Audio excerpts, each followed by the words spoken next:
Hello everyone, this is Asra Sultana, Assistant Professor in Triple Department, working in ISL Engineering College.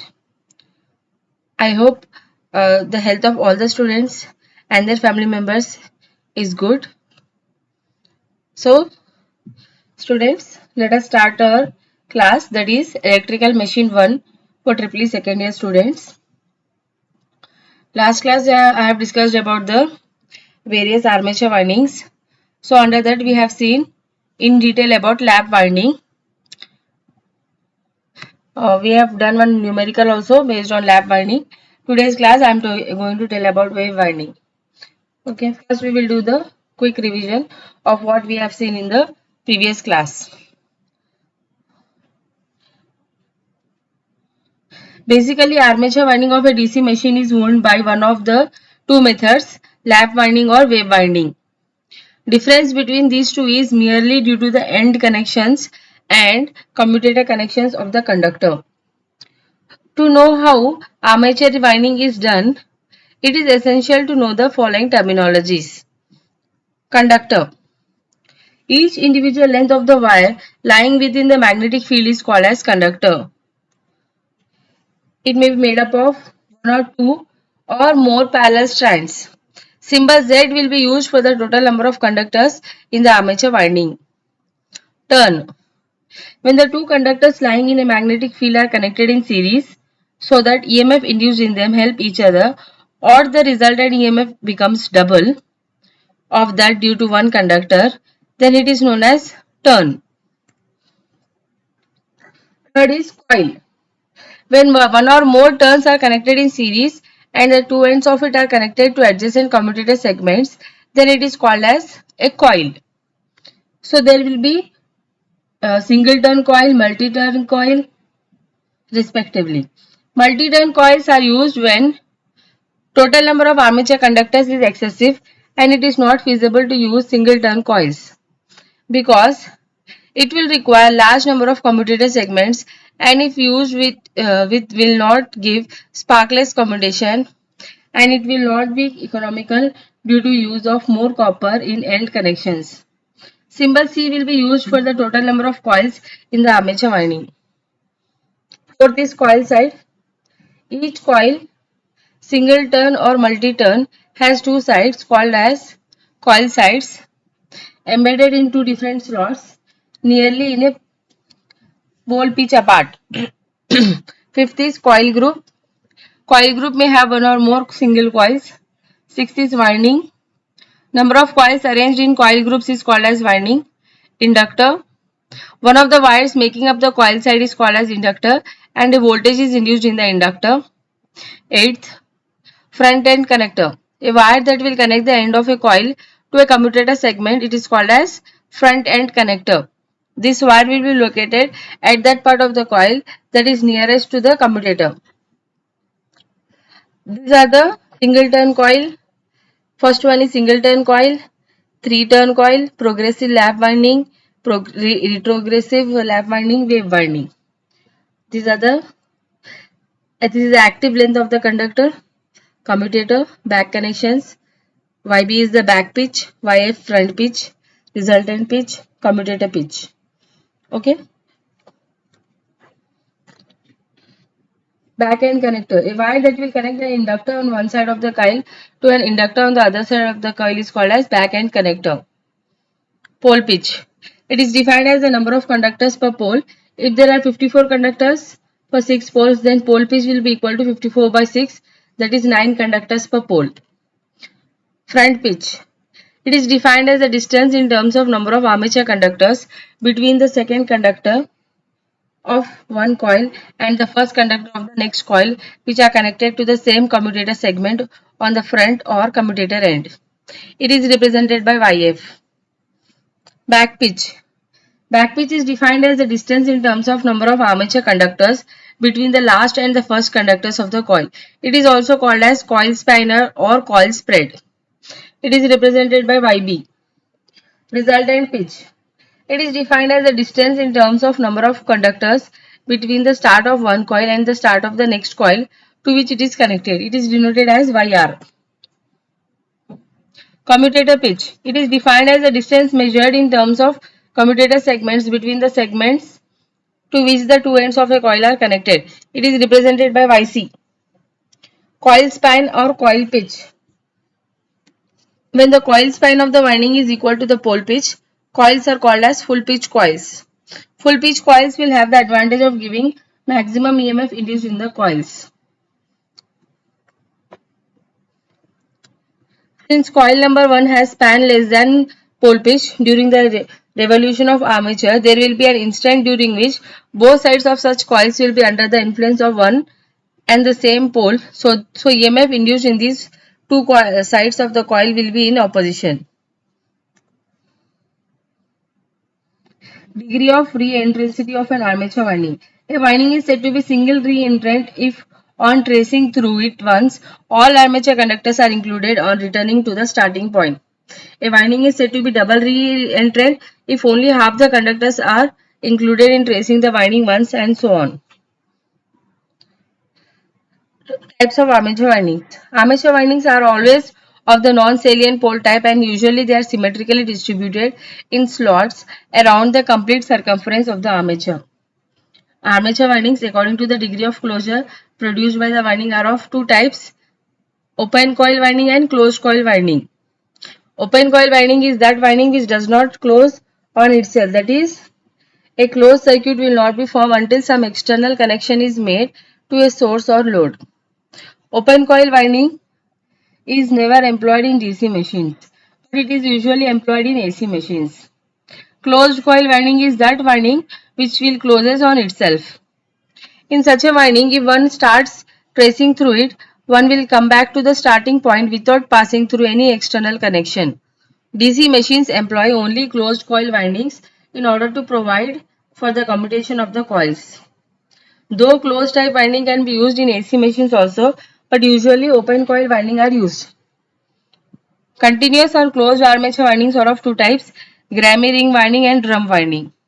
Grammy ring type of armature winding is an early form of winding which has been replaced by more efficient winding known as drum type winding.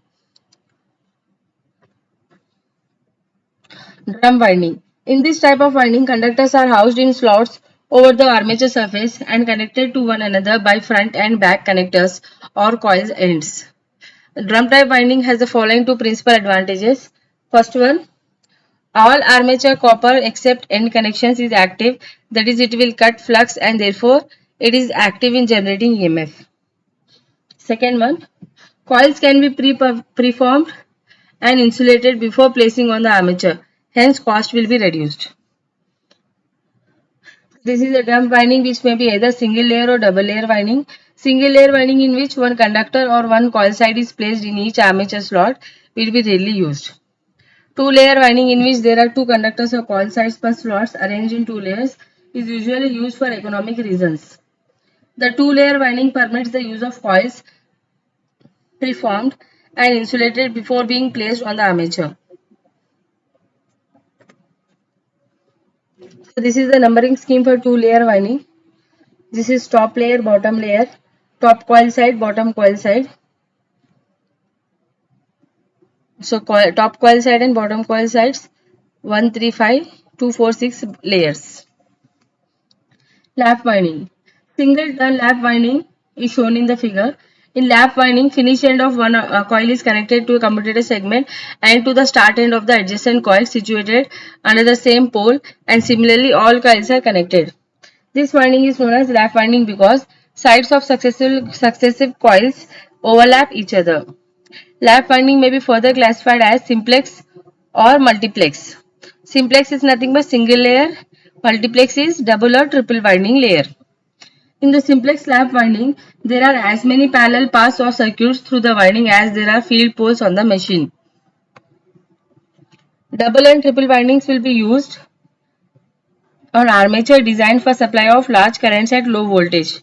The sole purpose of such a winding is to increase the number of parallel paths, enabling the armature to carry a large total current, at the same time reducing the conductor current to improve commutation conditions. Double or duplex winding consists of two similar simplex windings placed in alternate slots on the armature and connected to alternate commutator segments.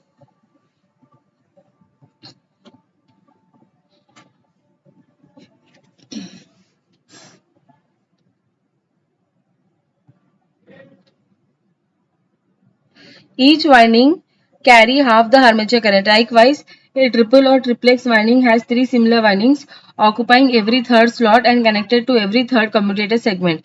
Hence, in duplex lap winding, number of parallel circuits is twice the number of poles, and in triplex lap winding, three times the number of poles. For this reason, lap winding is sometimes called as multiple or parallel winding, and it is suited for machines that will operate at relatively low voltages but with high current outputs. So let us see few important points regarding lap winding. The coil or back pitch must be approximately equal to the pole pitch, that is YB should be approximately equal to Z by P, where Z is the number of conductors on armature and P is the number of poles. Back pitch should be either lesser or greater than the front pitch by 2m, where m is the multiplicity of the winding. That is YB should be equal to YF plus or minus 2m. M is equal to 1 for simplex winding, M is equal to 2 for duplex winding, 3 for triplex winding, and so on. When YB is greater than YF, winding progresses from left to right and so known as progressive winding. When YB is lesser than YF, the winding progresses from right to left and therefore such winding is called as retrogressive winding. So left to right, progressive, right to left, retrogressive. Okay.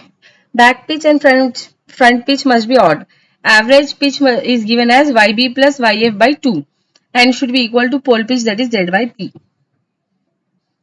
Resultant pitch YR is always even, being the difference of two odd numbers, and it is equal to 2m, where m is the multiplicity of the winding. Resultant pitch YR is 2 for simplex lap winding, 4 for duplex lap winding, 6 for triplex lap winding. Commutator pitch is equal to m, that is YC equal to 1, 2, 3, 4, etc. respectively for simplex, duplex, triplex, quadruplex, etc. Number of parallel paths in lap winding should be equal to MP, that is number of parallel paths should be equal to P, 2P, 3P, 4P, etc. For simplex, duplex, triplex, quadruplex windings. We have seen the developed winding diagram of progressive lap winding for 4 poles, 24 slots with 1 coil side per slot, single layer showing therein position of the poles, direction of motion, direction of induced EMFs, and position of brushes. So this we have done in the previous class. So developed winding diagram is obtained by imagining the armature surface removed and so land out flat that the slots and conductors can be viewed without the necessity of turning round the armature in order to trace out the armature winding. Such a developed winding diagram is shown in the figure. First, let us see number of poles. Number of poles is 4. Number of coil sides Z is equal to 24. Average pitch is equal to YB plus YF by 2 or Z by P, that is 24 by 4, that is 6. So YB plus YF is 6 into 2, 12 for progressive simplex lap winding, and YB is equal to YF plus 2. So we are solving these two equations and getting the values of YB as 7 and YF as 5. So how to draw the winding diagram? In order to draw the winding diagram, first of all, draw the coil sides and number them. Now to make connection, start from any coil side, say with first coil side. In order to get the coil side to which the first coil side is to be connected at the back, add back pitch to it. So first coil side will be connected to the 1 plus 7 8th coil side at the back by means of end connections. In order to get the coil side to which 8th coil side is to be connected on the front or commutator side of the winding, deduct front pitch from it, and therefore 8th coil side will be connected to 8 minus 5 third coil side at the front or commutator end. So first we have to draw the tabular column for back and front connections. Okay. Repeat the process according to which third coil side will be connected to 10th coil side at the back and 10th coil side will be connected to 5th coil side at the next commutator segment. So table can be made indicating the way in which various coil sides will be connected. Coil sides are connected according to table of the end connections given below. Coil side number 1, it will be connected to coil side number 8. This is the back connections. 3 will be connected to 10, 5 is connected to 12, 7, 14, okay. And front end connections, 3 is connected to 2, 5 is connected to 3, 7 is connected to 4, and so on. Let us see position of brushes.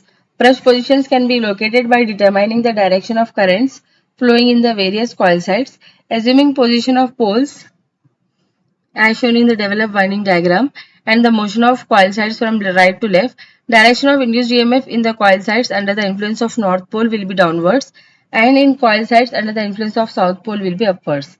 There may be some coil sides in the interpolar space for which there may be doubt about the direction of induced EMF. So in such case, direction of EMF should not be marked. Since conductors 1, 2, 3, 4, 5, 6, 13, 14, 15, 16, 17, 18 are under the influence of north pole, these conductors will have current flowing in the downward direction, while the remaining conductors, that is 7, 8, 9, 10, 11, 12, 19, 20, 21, 22, 23, 24 are under the influence of south pole and they will have the current flowing in the upward direction. So now we are drawing the equivalent ring winding diagram and putting the arrows as per main winding diagram. From the winding diagram, it is found that commutator segments 1 and 7 are meeting point of EMFs and currents are flowing outwards from the conductors. So positive brushes be fixed at this segment. Similarly, commutator segments 4 and 10 are separating points of EMFs and currents are flowing inwards. So negative brushes be fixed at these segments. So this is the developed view of a 4-pole single layer progressive simplex slab winding with 24 coil sides. So first we have drawn the 24 coil sides. Then we have placed uh, 6 into 4, that is under each pole 6 coil sides. Okay. Then we have given the front and back connections. Then we have drawn the brushes and finally given the positive and negative values. So this is the equivalent ring or spiral winding. Brushes of same polarity will be connected together and therefore armature winding is divided into 4 parts in parallels. Characteristics of simplex slab winding. So from the winding diagram, we can conclude some points regarding simplex slab winding. That is, first one is winding starting from any coil side returns back to that coil side after connecting all the coil sides once and only once, hence it is singly re-entrant closed winding. Second one, back pitch and front pitch of all coils remain the same and odd number. Third one, total number of brushes is equal to the number of poles and the brushes are connected to the coil sides which instantly lie between the poles and have no EMF induced in them.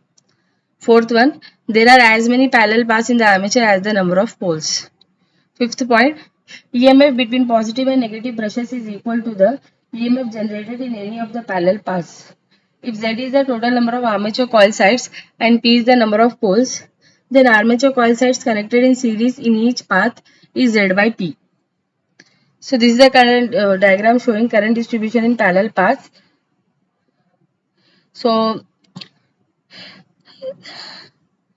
current here will be IA by 4, IA by 4, and when it is coming out, it is IA by 2. Similarly, here also IA by 4, IA by 4, IA by 2, and add these two add up and becomes IA. Total generated EMF E equal to EMF generated per parallel path, that is average EMF per coil side into Z by P, E average into Z by P. Sixth one, round the complete armature winding, the resultant EMF is 0, so that there will be no circulating current around the closed winding. If IA is the total armature current, then current per parallel path is given by, if L is the length of each armature conductor, A is area of cross section and P and rho is the resistivity of the material of conductor, then resistance of each conductor is given as rho L by A. Number of conductors connected in series is Z by A in each parallel path. Resistance of each parallel path is rho into L by A into Z by A, since number of parallel paths is A. So equivalent armature resistance RA is equal to rho L by A into Z by A, that is rho into L by A into Z by A square. So this was all about lap winding. Let us now discuss about wave winding. Wave winding is also sometimes known as series winding. Lap winding is called as parallel winding. Wave winding is called as series winding. Okay.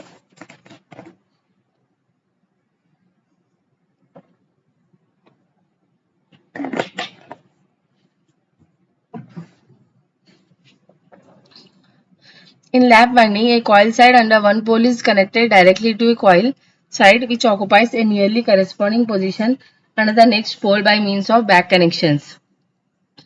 And this second coil is then connected back through the commutator segment to a coil side under the original pole, but remove two or more coil sides from the initial one.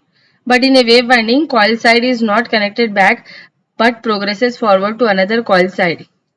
In this way, winding progresses, passing successfully every north pole and south pole till it returns to coil side from where it was started. Thus, the connections always progress in the same direction around armature instead of moving in alternate directions like that of lap winding. As the winding shape is wavy, winding is therefore called as wave winding. If after completing one round of the armature, the winding falls in a slot to the right of its starting point, then it is called as progressive wave winding. And if it falls in a slot left of its starting point, it is called as retrogressive wave winding. The other difference in lap and wave windings is that in a lap winding, number of parallel paths is equal to m times the number of poles, where m is the multiplicity of the winding, but number of parallel paths in wave winding is twice the multiplicity of the winding. The fact that simplex wave winding always have two parallel paths, each of which contains conductors more or less uniformly distributed around the entire armature core surface, serve to provide machines wound in this manner with certain unique advantages. In the first place, wave wound machines need have but two sets of brushes, while satisfactory operation of simplex lap wound machines is possible only if there are as many brush sets as there are poles. Furthermore, in a wave wound machine equipped with as many brush sets as poles, if one or more of the brush sets develop poor contact with the commutator, satisfactory operation is still possible, and this is not true in case of lap wound machines.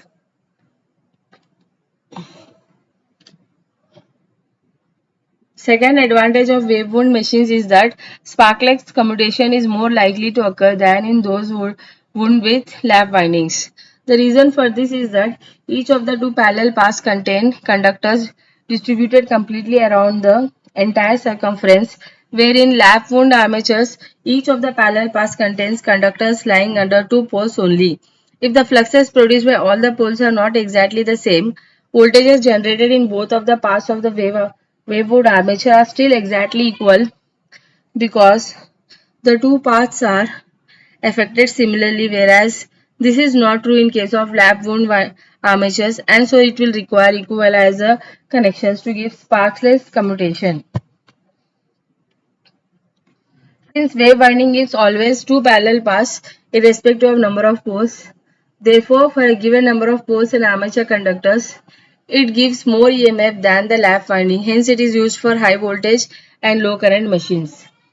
For machines of up to 125 kilowatt capacity with voltages that result in total armature current of not more than 500 amps, current per path will not exceed 250 amps.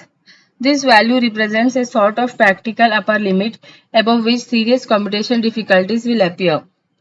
For total current ratings larger than 500 amps, it becomes necessary to employ armature windings.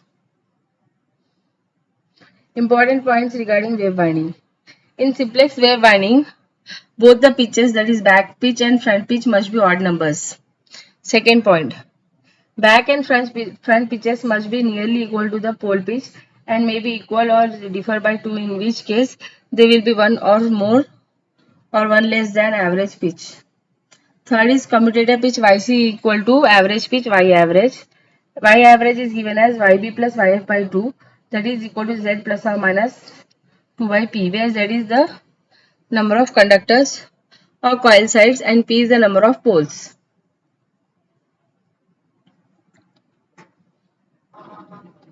In order that the wave winding may be closed itself, average pitch Y average must be a whole number and agree to the above formulae. In the above formula, plus or minus 2 has been taken due to the reason that after one round of the armature, the winding falls short of two conductors from the starting conductor. If it is not done and the average pitch is taken equal to Z by P, then after one round of the armature, Winding will come back to the starting conductor or winding will close itself without including all coil sides. Positive sign in the above formula will give progressive winding and negative sign will give retrogressive winding. Since average pitch Y average should be a whole number, this winding is not possible with any number of coil sides. For example, with 28 conductors in a 4-pole machine, Y average is equal to 28 plus or minus 2 by 4, that is 7.5 or 6.5. Being fractional number, wave winding is not possible. But for 26 or 30 conductors, this can be a 7 or 6 and 8 or 7. For even number of pairs of poles, that is for 2, 4, 6 or 8 pair pole machine, average pitch Y average is YB plus YF by 2, may be odd or even. Number of coil sides must be odd. Number of commutator segments must be odd. For odd number of pairs of poles such as 3, 5, 7.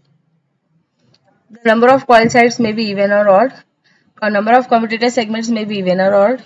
If the number of coils is even, average pitch must be odd, and if the number of coils is odd, average pitch must be even. In multiplex wave winding, relation between back pitch and the front pitch must for multiplex wave winding is also same as for the multiplex wave winding. So YB is YF plus or minus 2M, where M is the multiplicity of the winding. Positive sign indicates progressive winding and negative sign indicates retrogressive winding. Average pitch for multiplex wave winding is given as Z plus or minus 2M by P, and it must be an integer. In a duplex winding, having an odd number of pairs of poles whose average pitch is odd must have an odd number of commutator segments and coils, and one whose average pitch is even must have an even number of commutator segments and coils. If the duplex winding has an even number of pairs of poles, number of commutator segments and coils must be even, irrespective of whether the average pitch is even or odd. If in a duplex winding, average pitch is odd, winding will be singly reentrant, and if even, then it is doubly reentrant. Let us see the uh, developing of a wave connected armature winding. Draw the winding table for a 4-pole wave connected armature winding having 30 coil sides and give a developed diagram of the winding showing the polarity and position of the brushes, the main poles, and the direction of motion of the armature for a DC motor.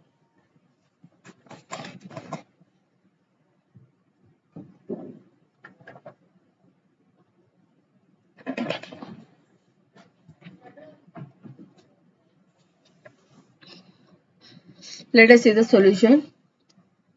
Average pitch is Z plus or minus 2 by P, that is 30 plus or minus 2 by 4, 8 or 7. Y average is taken odd, then back pitch and front pitch will be equal to YAF, that is 7.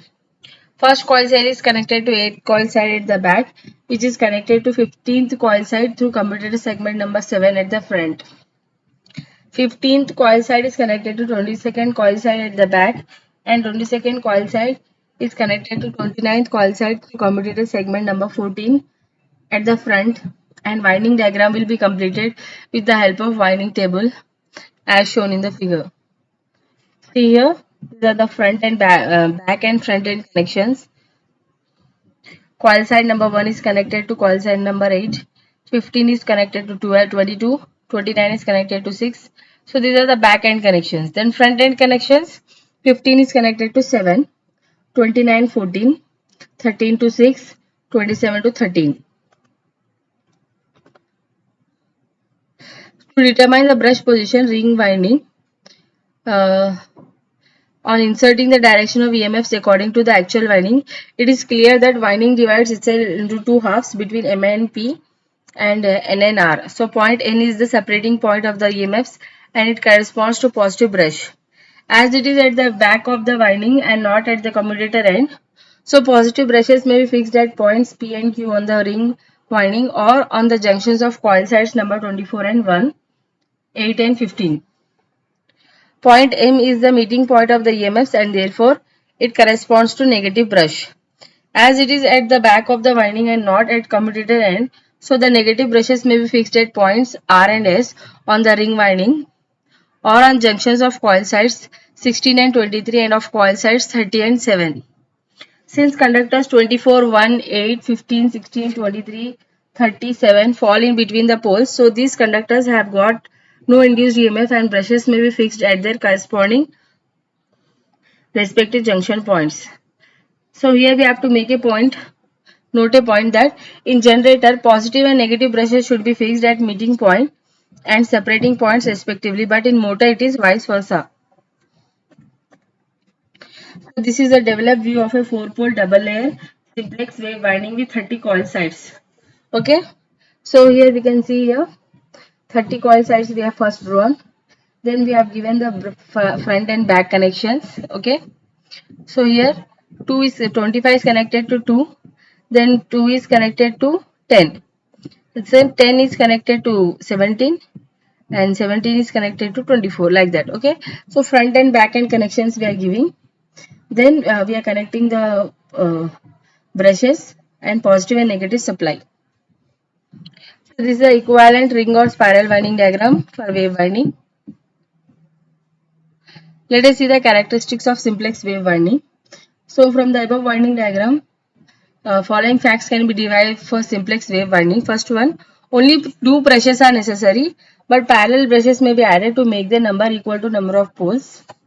Brushes are connected to the conductors which will lie between poles and have no EMF induced in them. Number of parallel paths to the armature winding is 2 irrespective of number of poles of the machine. Number of conductors in each path is Z by 2. Generated EMF is equal to average EMF induced in each conductor into Z by 2. Current flowing through each conductor is equal to current per path, that is IA by 2, where IA is the armature current. Resultant EMF round the circuit is 0. So this is the comparison between simplex lap and wave winding. First one, number of parallel paths. For lap winding, it is equal to number of poles, and for wave winding, it is always equal to 2. So you have to remember this point, that number of parallel paths is always equal to P for lap winding and it is always equal to 2 for wave winding. Number of brushes is equal to P for lap winding, 2 for wave winding, but in case of larger machines, number of brushes may be equal to P. Dummy coils. Dummy coils are not required for lap winding, may be required for wave winding. Equalizer rings may be required for lap winding, not required for wave winding. Conductor current is IC is I0 by A, IA by A, and it is IA by 2. Induced EMF is independent of number of poles in lap winding and it is dependent on number of poles in wave winding. Cost is lower in lap winding whereas higher in wave winding. Applications. Lap winding will be used in low voltage high current machines. Wave winding is used in high voltage low current machines. Thank you everyone for watching the video. I hope today's class is clear to everyone. See, all the students must draw the lap and wave winding diagram. They have to practice them in your books. See, this I have referred from the book Electrical Machines by Theory and Performance of Electrical Machines by J.B. Gupta. So you can also practice few problems based on lap and wave winding. Thank you students for watching the video.